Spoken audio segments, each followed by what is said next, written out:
As programmers, one of the things that we need to do very frequently is to determine which function runs faster or is better for the task at hand. Sometimes this might be the memory usage. If you're programming something for a cell phone, you have a very limited amount of memory, and so you need to keep your memory footprint really low. You might favor an algorithm that actually takes longer to run but uses less memory. Sometimes you have a lot of memory, like we do in our personal computers nowadays. We can have 32 or 64 gigs or even more of memory, and that's a lot. And so really what we favor is algorithms that run faster on the CPU. So we care about the performance, how quick this thing is. And we don't really care as much about the memory usage just because we have so much. Well, in comparing these algorithms, we need some sort of common notation. We need a common way to discuss these things. We need to be able to look at one function and another function and to be able to compare those two things somehow. And some of the issues that we run into is one function on a computer may run really fast. But then if I run that function again on your computer, it might run really slow. So we need something, some mechanism, some strategy to be able to help us when it comes to analyzing algorithms that is completely agnostic of the hardware that it's running on. That is this concept of big O notation. Big O notation is a methodology to analyze the runtime of algorithms. Now, it can also be used to memorize, to analyze the memory footprint of algorithms too, and we'll probably touch on that in a later video. Now, a couple things about big O notation. Now, big O notation is sort of defining the upper bounds, the worst case scenario. Most of the time, the worst case scenario is really what we care about. If I write a function that performs really well most of the time, but occasionally it's really bad, well, what I care about is what's the worst that this function can do, right? So this big O notation is typically the worst case scenario.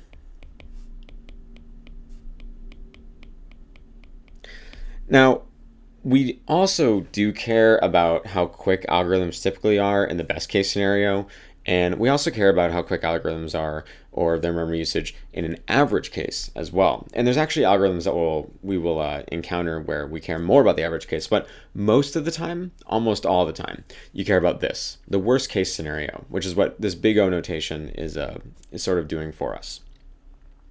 Now, another thing about big O notation, we need something that doesn't care about hardware.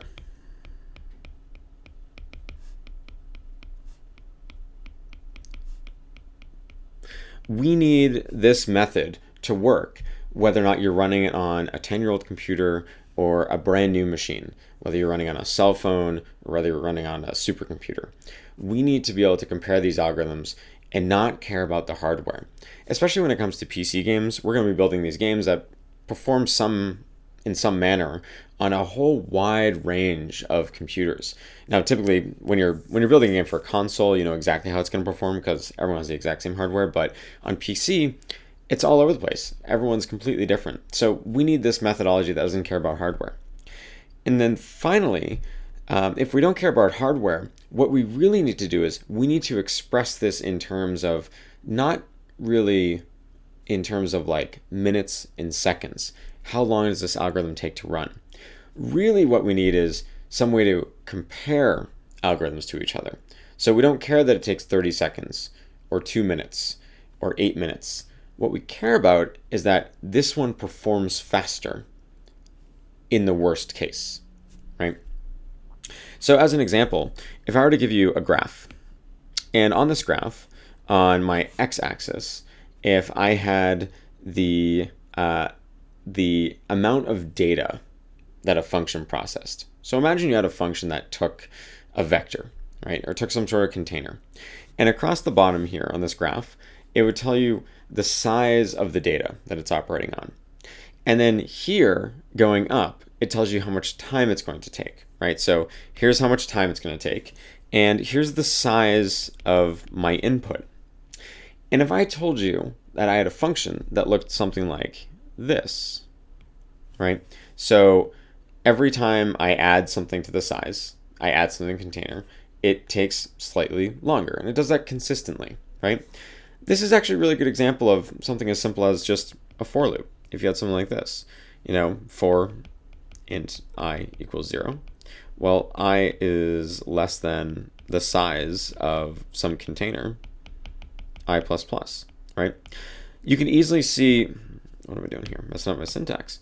You could easily see how this function, this for loop here, if the size is 10, I have to loop through this 10 times. If the size is 11, I have to loop through this 11 times. So as my size is increasing, how long this function takes, how long this for loop takes, increases at the same rate. It would be a graph that looks something like this, right? Then if I told you I had another function that performed like this, right?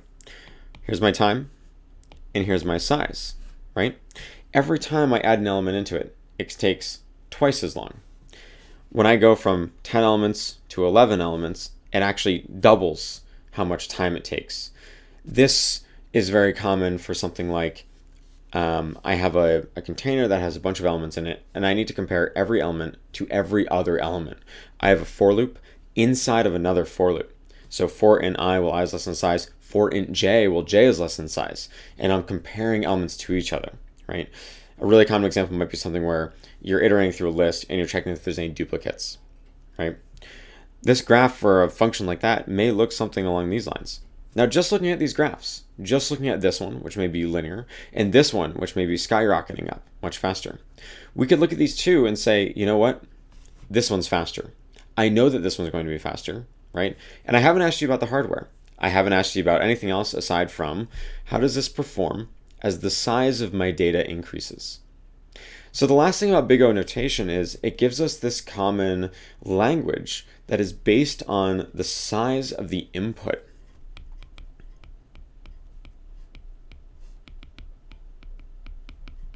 So it's based on the input size, and it'll essentially tells us these equations, these functions, right? And then we could determine we like this one better. This one's faster.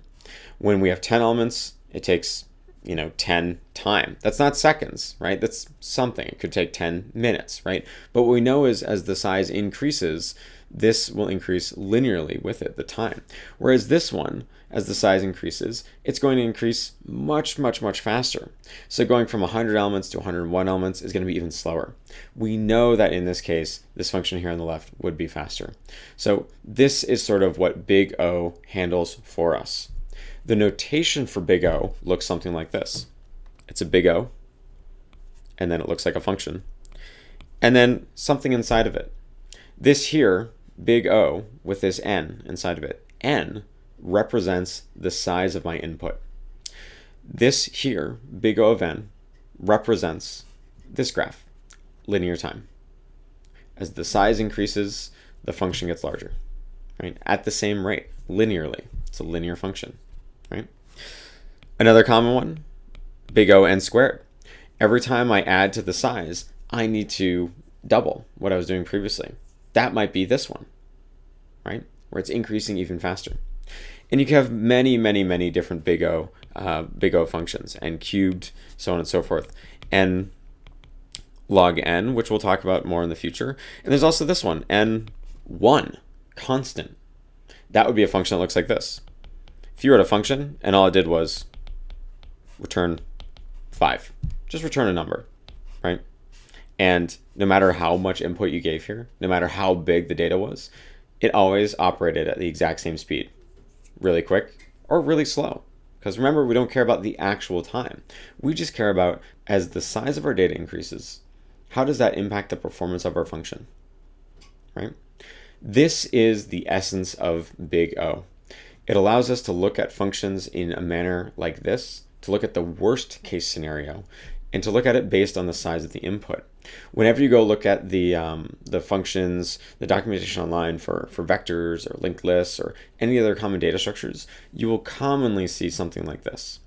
Big O notation is also commonly called time complexity. Someone may say this has a time complexity of big O of n, or this may have a linear time complexity, meaning it's something that looks like this, right? Excellent. So that's our introduction to Big O. We're going to explore this a little bit more, and this is going to be the terminology that you should be using now on forward for describing all of your functions, describing all of your runtime analysis, and that way we can make really good informed decisions about which functions are better, which ones are faster and slower.